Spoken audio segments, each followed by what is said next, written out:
Hello students, how are you all? I think you are doing very well in your life. What's going on in your life? Are you studying or only you are playing? Study is very important for your life, students. Then I am starting today's my new topic, chapter 3, Atoms and Molecule, part 1. Welcome to my channel AOCL classes by Dr. Shalini Upadhyay. This is the Academy of Chemistry Learning. Okay, then let's start. I'm also speaking Hindi because of my Hindi students. History of atoms and molecules. Okay, ancient Indian and Greek philosophers have always wondered about the unknown and unseen form of matter. The idea of divisibility of matter was considered long back in India.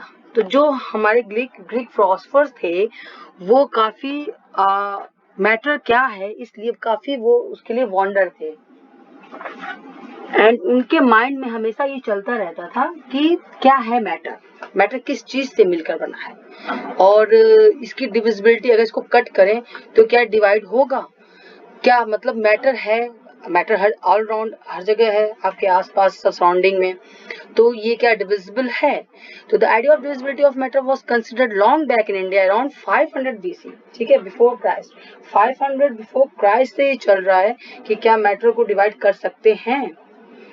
Okay, an Indian philosopher Maharishi Kannad postulated that if we go on dividing matter पदार्थ, उस time पे इसको पदार्थ कहते थे, we shall get smaller and smaller particles। तो जो महर्षि कन्नड़ थे उन्होंने ये पोस्टुलेट दिया कि अगर इसको हम डिवाइड करते हैं मैटर को तो ये जो स्मॉल पार्टिकल्स में डिवाइड होता जाता है। Ultimately, a time will come when we shall come across the smallest particle beyond which further division will not be possible। तो हम उसको कहाँ तक डिवाइड कर सकते हैं, जहां तक फर्दर फिर डिवीजन पॉसिबल न हो।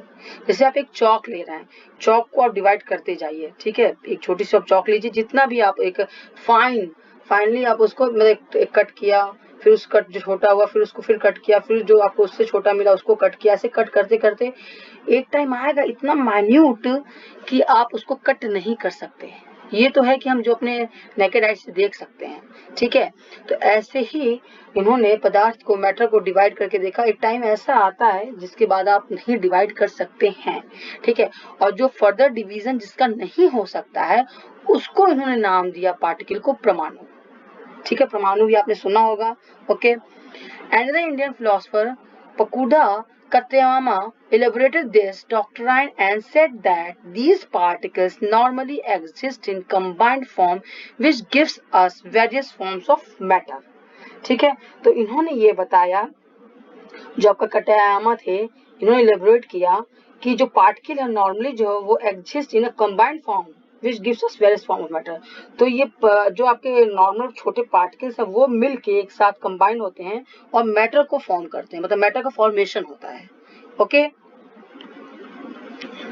Then around the same era, around the same era ancient Greek philosopher Democritus and the Lysippus suggested that if we go on dividing matter, a stage will come when particles obtained can't be divided further। तो अगर हम इसको divide करते हैं तो एक stage ऐसा आता है जिसके बाद इसको फिर आप डिवाइड नहीं कर सकते हैं, ठीक है। तो ये दो साइंटिस्ट ने इस चीज दिया था। All this was based on philosophical consideration and not much experimental. तो ये सब इन्होंने एक फिलोसफी के थ्रू ही दिया था, कोई एक्सपेरिमेंट इस पे नहीं किया गया था। तो एक्सपेरिमेंट तो फाइनली हम नेकेड आई तक जहां तक डिवाइड कर सकते हैं वहीं तक देख सकते हैं। तो एक फिलोसफिकल इनका आइडिया था कि एक टाइम आता है जिसके बाद आप पार्टिकल्स को डिवाइड नहीं कर सकते हैं, ठीक है। मगर वो देखिए लिखा है यहाँ पे indivisible particles atom meaning indivisible, ठीक है, इनडिविजिबल मीन्स उसको आगे डिवाइड नहीं कर सकते हैं, ठीक है। तो दैट इज कॉल्ड द परमाणु। Okay, that is finest particle.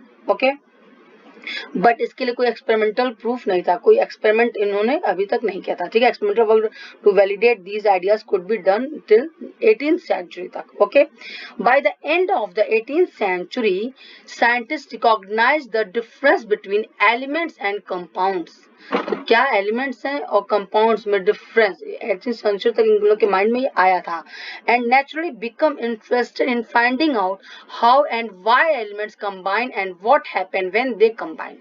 तो क्या होता है कि जब एलिमेंट एक दूसरे से कंबाइन करते हैं, मतलब क्या होता है और क्या बनता है। Okay, what will be the product and what is the happening. Anthony L. Lavoisier laid the foundation of chemical sciences by establishing two important laws of chemical combinations. तो जो एंटोनी एल लेवोजियर साइंटिस्ट थे, उन्होंने, ये founder हैं chemical sciences के, ठीक है, और इन्होंने एस्टेब्लिश किया था two important laws of chemical combination. ठीक है, देयर आर 5 लॉज, बट अभी क्लास 9 था, आपका स्टार्टिंग है, तो ये 2 लॉज थे, लॉज ऑफ केमिकल कॉम्बिनेशन। ठीक है, तो अब देखिए क्या है केमिकल कॉम्बिनेशन मीन व्हाट, जो एलिमेंट्स कंबाइन कर रहे हैं, जो केमिकल कंबाइन करके जो फॉर्म हो रहा है, तो क्या होता है। ठीक है, the following 2 law of chemical combination were established after much experimentation by Lavoisier and Joseph L. Proust. ठीक है, इनका मिलके इनका ये काम था। ठीक है, जोसेफ एल प्रॉस्ट ने भी इसको दिया था।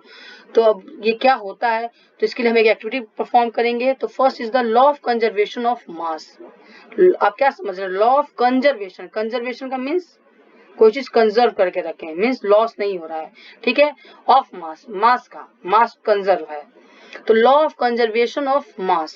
ठीक है, is there a change in mass when a chemical change, chemical reaction take place.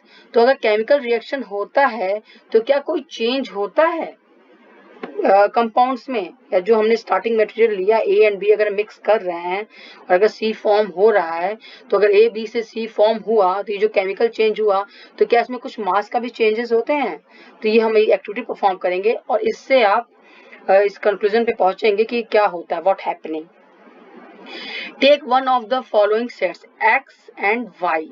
तो ये केमिकल्स हैं, एक्स में आपका copper sulphate, barium chloride and lead nitrate, और वाई जो है आपका sodium carbonate, sodium sulphate and sodium chloride. ये कॉम्बिनेशन में आप लेंगे। ठीक है, जैसे अगर आप एक्स कॉपर सल्फेट लिए हैं तो वाई हम सोडियम कार्बोनेट लेंगे, अगर एक्स बेरियम क्लोराइड है तो वाई सोडियम सल्फेट, और अगर एक्स लेड नाइट्रेट है तो y sodium chloride. Okay fine, तो ये परफॉर्म कैसे करेंगे आप, prepare separately a 5% solution. 5% mean 5% ये मतलब 5% आपका कंपाउंड आप लोगे और आप 95% वाटर मिलाओगे। ठीक है, solution of any one pair of substance listed under x and y each in 10 ml in water. ठीक है, ये 10 ml वाटर, बट 10 ml ही आप समझिए कि 10 ml आपका वो है, 10 ml फिर 5% आप वो मिलाओगे, मतलब उसका आप जो वेट लोगे वो 5% के कैलकुलेशन के बाद लोगे। ठीक है, take a little amount of solution of y in conical flask and some solution of x in an ignition tube. Ignition tube होती है आपकी छोटी सी, this is the ignition tube. ठीक है, इग्निशन ट्यूब में आप वाई का सोल्यूशन लोगे और जो ये आपने कोनिकल फ्लास्क लिया है इसमें आप एक्स का सोल्यूशन लोगे, और इस इग्निशन ट्यूब को आप इसमें टिल्ट कर दोगे, मतलब रख दोगे। ठीक है, देन आप ये जो है कोनिकल फ्लास्क, इसमें आप क्या करेंगे, आप कॉर्क, यहाँ थ्रेड से तो इसको सेट किया है आपको इग्निशन ट्यूब को कि वो गिरे ना इसमें, और आप ऊपर से कॉर्क लगाएंगे। तो कॉर्क लगाएंगे, कॉर्क लगाने का रीजन अभी हम बताते हैं। ठीक है, कॉर्क लगाए और आप इसको लीव कर दिए। अब आप इसका पूरा वेट ले लेंगे, पूरे जो भी इसमें जो भी चीजें सबका वेट आ जाएगा। ठीक है, hang the ignition tube in the flask carefully, see that the solution do not gate mixed. इसीलिए ये अलग है। ठीक है, ये अलग आपका ग्लास वेयर है, इसमें है तो ये मिक्स नहीं होगा। Put a cork on the flask, और आपने कॉर्क से बंद कर दिया। Way the flask with its contents carefully, तो आप इसको अच्छे से वे कर लीजिए। Now tilt and swirl the flask, अब हम इसको इसमें ऐसे करके टिल्ट करेंगे और मिक्स करेंगे, और एक्स और वाई को गेट मिक्स्ड, वो मिक्स हो जाए। जब आफ्टर मिक्सिंग हम फिर वे करेंगे, what happen in the reaction flask. तो आपको आफ्टर मिक्सिंग आप वे करेंगे तो आपको क्या लगता है क्या होगा। ठीक है, मतलब वेट क्या आएगा, जो पहले लिया था आपने बिफोर मिक्सिंग इनको लिया था और आफ्टर मिक्सिंग किया, ग्लास वेयर उसी में है और केमिकल्स उसी में है, तो रिएक्शन हुआ, तो आपको क्या लगता है आफ्टर रिएक्शन लॉ मतलब वेट का लॉस होगा, गेन होगा, या सेम आएगा। तो इस एक्सपेरिमेंट को आप करिएगा, और आप इसको घर में करने का ये है कि आप कोई कंपाउंड अपने घर में जो भी अवेलेबल आप वो ले सकते हो, शुगर वगैरह इस टाइप से। केमिकल रिएक्शंस तो नहीं होगा, शुगर वाटर में डिजोल्व हो जाता है, कुछ ऐसे हो जिनके रिएक्शंस होते हो। ठीक है, तो आप ये कर सकते हैं, बट आपको फिर वे आप कहाँ करोगे, तो थोड़ा सा ही टफ है। नहीं तो फिर आप एक उसको मतलब वेइंग के लिए तो आपको वेइंग मशीन चाहिए, तो आप इसके लिए फिर आपको स्कूल या कॉलेज में जहाँ भी आप हैं वहाँ ही कर सकते हैं। बट आप इस एक्सपेरिमेंट को ध्यान से समझिए तो आपको समझ में आ जाएगा। Do you think that a chemical reaction has taken place? Why should we put a cork on the mouth of the flask? हमने flask क्यों cork लगाया? Does the mass of the flask and its contents changes? तो देखिए, these are the reaction. ये वो reactions हैं जो ये हमने लिया. पहला सेट क्या था? Copper sulphate and sodium carbonate. तो copper sulphate and sodium carbonate और वाटर में बनाया है, तो reacts form what form? Cu2OH twice CO3 Na2SO4 CO2. देखिए CO2 गैस बनी, तो यहाँ CO2 गैस बनेगा. कॉर्क नहीं लगाएंगे तो ये बाहर चली जाएगी. ठीक है, तो कॉर्क लगाने से ये है कि जो आपने कॉर्क लगाया है, तो कॉर्क लगाने से ये अच्छा होता है कि यहाँ से गैस आपकी लीव नहीं हो सकती है, और गैस लीव नहीं होगी तो मीन्स जो भी यहाँ कुछ हो रहा है, हैपनिंग है, वो सब इसके अंदर है. BaCl2 Na2SO4 2 NaCl BaSO4. ठीक है, तो ये आपका 2 NaCl और BaSO4 जो बन रहा है ये भी आपका इसी में है, मतलब केमिकल रिएक्शन हो रहे हैं इसमें. ठीक है, और NaCl PbNO3 जो आपका ये लेड नाइट्रेट सोडियम क्लोराइड, तो NaCl lead nitrate gives 3 Na3 sodium nitrate and lead chloride. तो ये भी आपका जो भी बन रहा है वो क्या है, आपका इसी में है. ठीक है, तो देन देखिए क्या हो सकता है. आप ये जो भी बन रहा है, कॉर्क लगाकर गैस भी फॉर्म हो रही है तो बाहर नहीं निकल सकती है. तो मीन्स क्या है, कंजर्व है. जो मतलब आपका अगर आप देखेंगे पूरे सारे रिएक्शंस को, तो जितने आपके एलिमेंट्स और उनका जो नंबर इधर है वो इधर भी है. अगर यहाँ 2Cl है तो यहाँ भी 2Cl है, यहाँ Na2 है मीन्स 2Na, तो ये भी 2Na. Va यहाँ सिंगल है, यहाँ सिंगल है. सल्फर यहाँ 1 है, यहाँ भी सल्फर 1 है. ऑक्सीजन यहाँ भी 4 है, ऑक्सीजन यहाँ भी 4 है. तो आप देखेंगे अगर वो पूरा सेम है, मीन्स लेफ्ट साइड का राइट साइड का LHS और RHS दोनों आपका सेम नंबर ऑफ एलिमेंट्स और कंपाउंड जो भी है सेम, मतलब नंबर ऑफ एलिमेंट्स सेम है. ठीक है, कंपाउंड आपका दूसरा बन गया है, वो एक अलग बात है. तो that is the law of conservation of mass states that mass can neither be created not destroyed in a chemical reaction. तो मास आपका कभी भी क्रिएट भी नहीं कर सकते और डिस्ट्रॉय भी नहीं कर सकते हैं केमिकल रिएक्शन में. बस वो क्या होता है, it changes one form to another form. तो एक फॉर्म से दूसरे फॉर्म में सिर्फ चेंज होता है.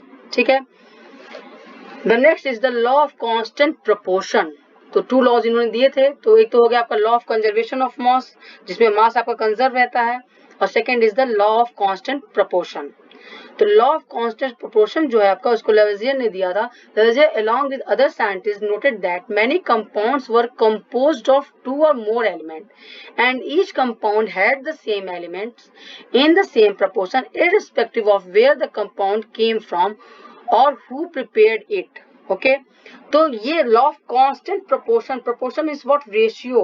रेशियो कांस्टेंट है. तो रेशियो कांस्टेंट का मीनिंग यहाँ पे ये है कि अगर कोई भी कंपाउंड है उसमें एलिमेंट्स का जो रेशियो है वो आपका कांस्टेंट रहेगा.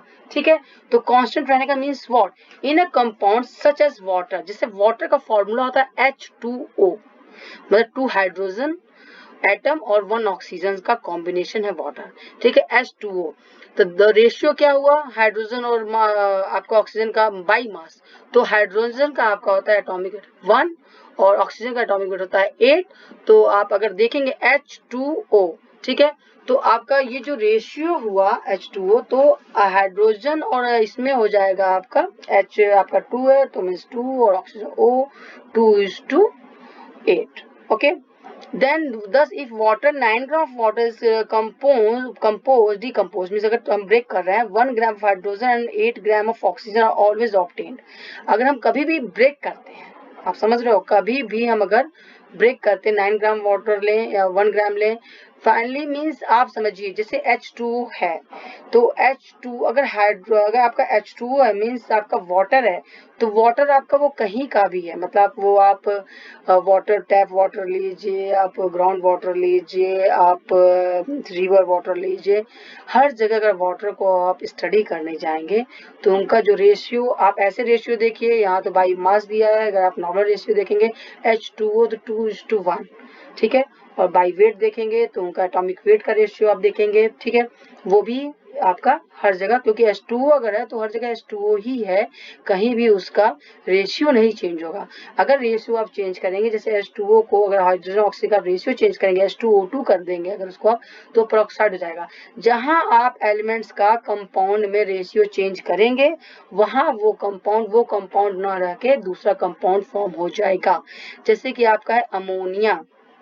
ठीक है। NH3, तो NH3 में नाइट्रोजन का 14 होता है, हाइड्रोजन का 1 होता है, तो ये 3 हो गया, तो 14:3, तो 14:3 ये बाई मास है। तो अमोनिया कहीं से भी आप अगर रिकवर कर रहे हैं, कहीं भी आपको अमोनिया मिल रही है, तो इसमें जो रेशियो होगा नाइट्रोजन और हाइड्रोजन का बाई मास वो होगा आपका 14:3, और this is the ammonia.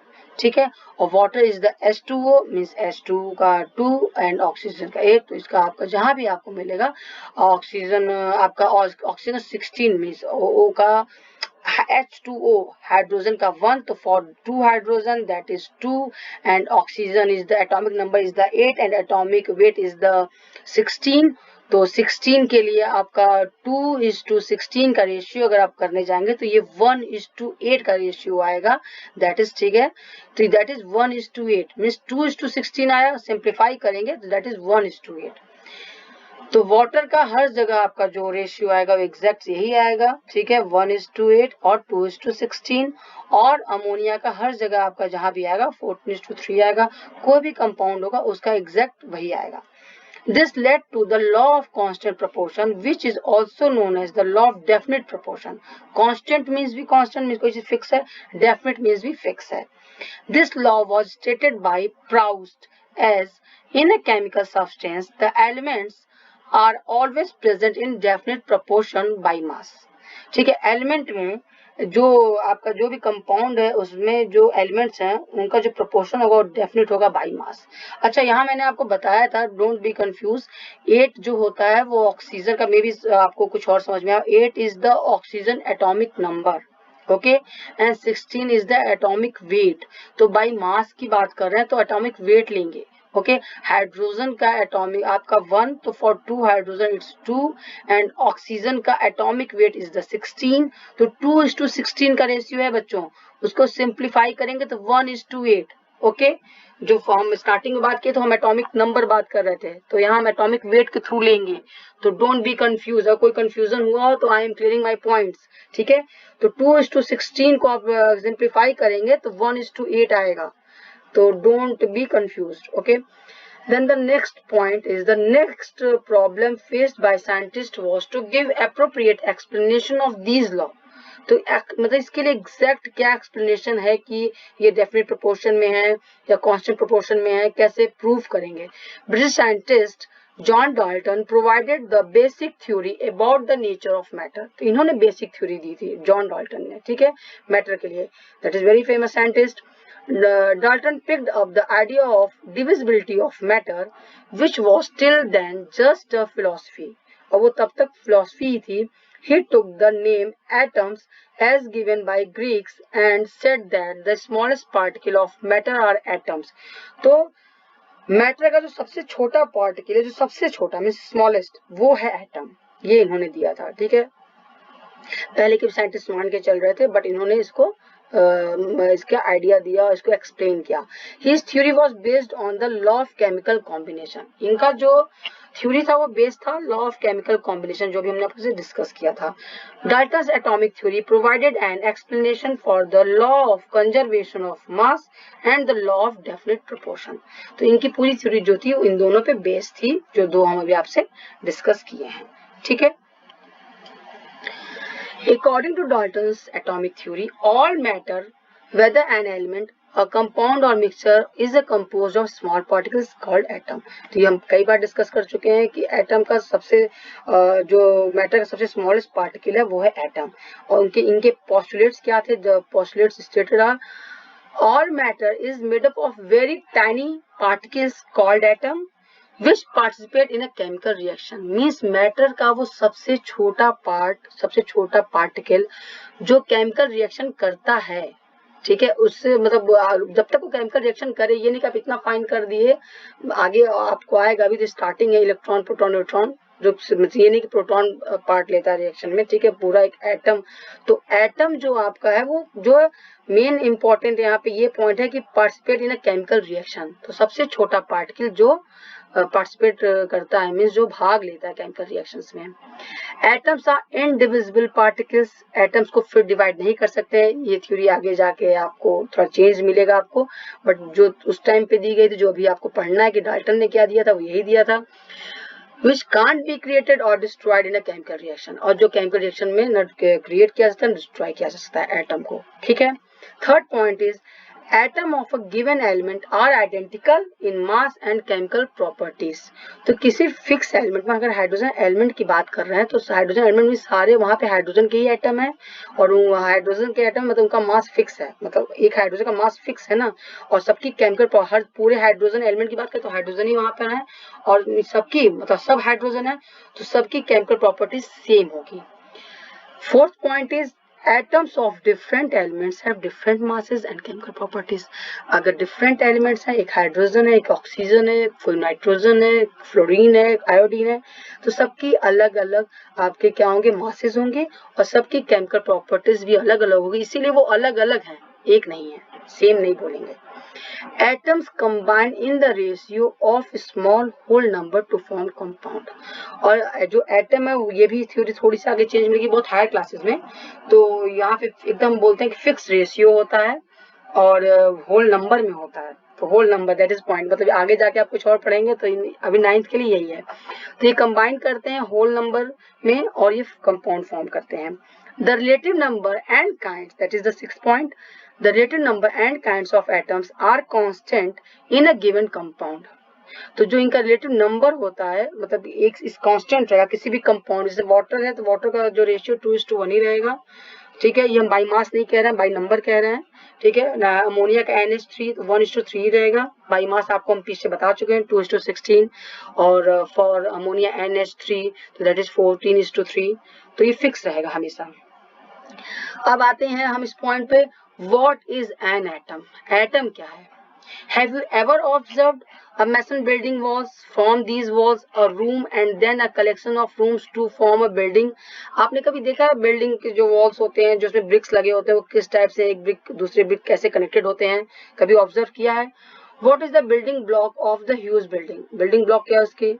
What about the building block of an ant hill? अगर आंट हिल का जो बिल्डिंग ब्लॉक करते हैं उनका क्या है, वो तो बहुत फाइन होगा, बहुत टाइनी होगा, वो थोड़ा सा ऑब्जर्व करना पे टफ है, बट बिल्डिंग्स में जो ब्रिक्स लगे हैं वो तो आप देख सकते हो easily. It is a small grain of sand, similarly the building blocks of all matter are atoms. कहीं भी बिल्डिंग ब्लॉक की बात है तो जो फाइनेस्ट पार्टिकल है वो आपका एटम है, ठीक है। तो कहीं भी बिल्डिंग ब्लॉक है, सेम टाइप की चीजों को हम बना रहे हैं, और वहां पे जो फाइनेस्ट है आप सिंगल यूनिट देखने जाएंगे तो सबसे फाइनेस्ट जो होगा that is atom. How big are atoms? Atoms कितने बड़े होते हैं, आपको क्या लगता है? आपको लगता है, कैन यू इमेजिन कि एटम्स को आप नेकेड आई से देख सकते हैं? आप मुझे कमेंट सेक्शन में लिखिएगा आप क्या फील करते हैं और क्या सोचते हैं, स्टूडेंट्स के लिए, नहीं तो जो बड़े हैं वो तो जानते हैं। Atoms are very small, atom बहुत ही छोटा होता है। They are smaller than anything that we can imagine और कंपेयर विथ।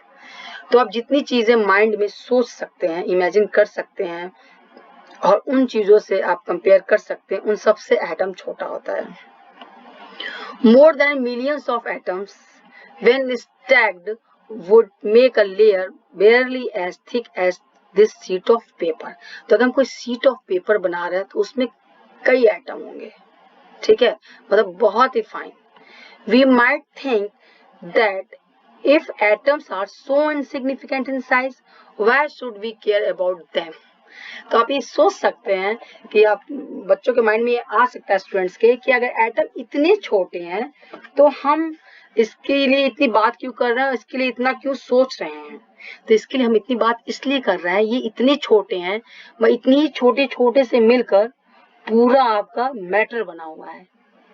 जैसे कहते हैं ना, बूंद बूंद से सागर भरता है या गागर भरता है, ये सब वो है स्लोगन है। तो वो सागर है या गागर है, उसमें पूरा वाटर है, तो वो 1 drop water is also water, और होल वाटर अगर आप ले लीजिए, ठीक है, कंटेनर में full, that is also water.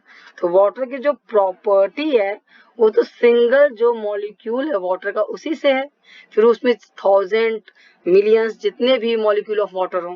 Point समझ में आपको आया? I think students got it, okay.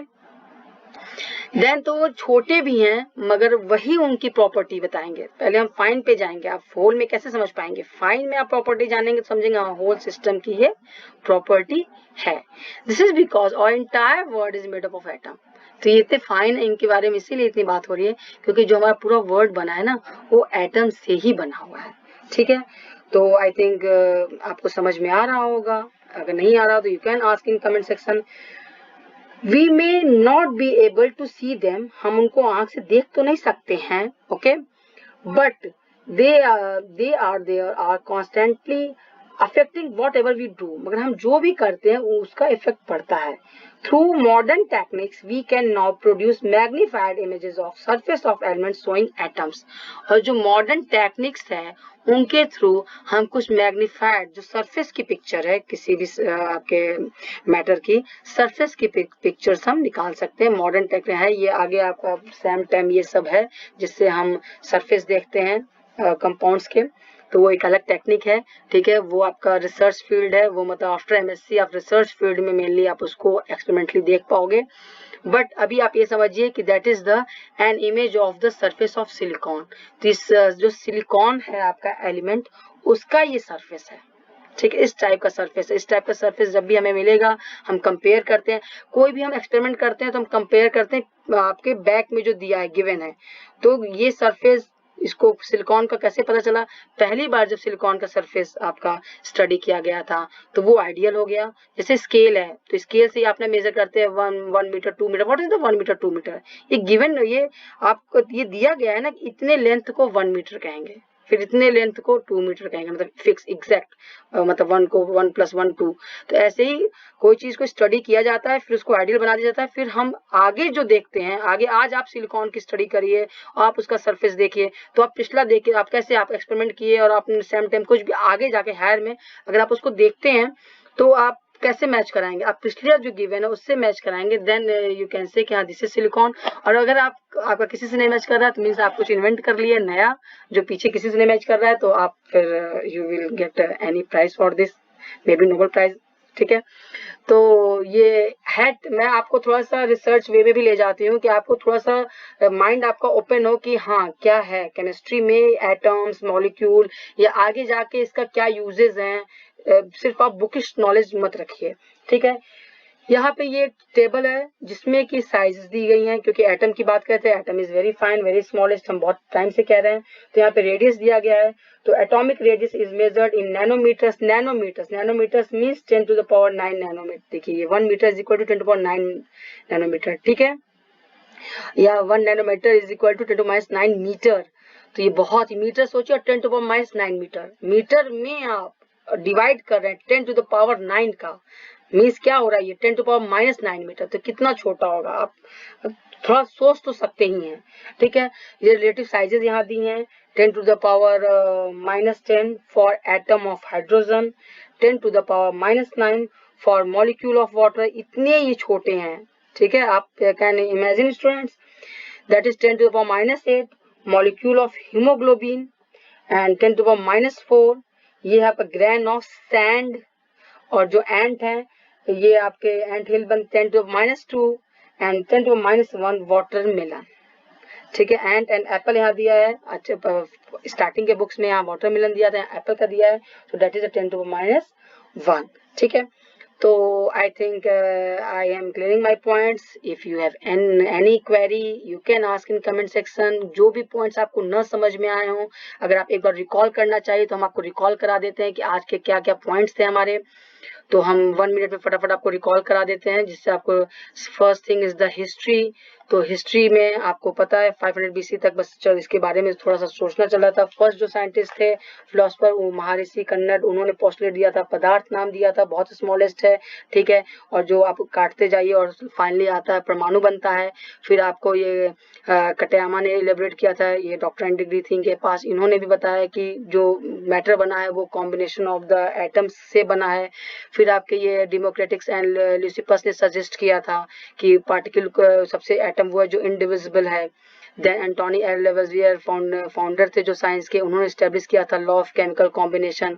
फिर इसके लिए हमने एक्टिविटी की थी लॉ ऑफ कंजर्वेशन ऑफ मास। ये 3 रिएक्शंस थे, जो भी कुछ बन रहा है इस कंटेनर में, इसको कॉर्क से बंद कर दिया गया है, लॉस नहीं हो रहा है। मीन्स अगर कुछ हो भी रहा है तो इसी में मीन्स मास जो है वो आपका कंजर्व है, लॉस नहीं होता, एक फॉर्म दूसरे फॉर्म में सिर्फ चेंज होता है।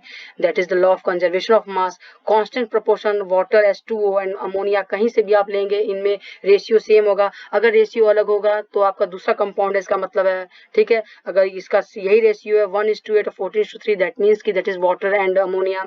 फिर डाल्टन लॉ आया था कि आप मैटर को, एटम इनडिविजिबल होता है, बहुत ही स्मॉलेस्ट होता है, कांस्टेंट फॉर्म में होता है, कंपाउंड में होल नंबर में बनता है। फिर एटम की साइज को हम डिस्कस किए थे, these are the size of the atom, और ये सिलिकॉन का सरफेस था, ठीक है।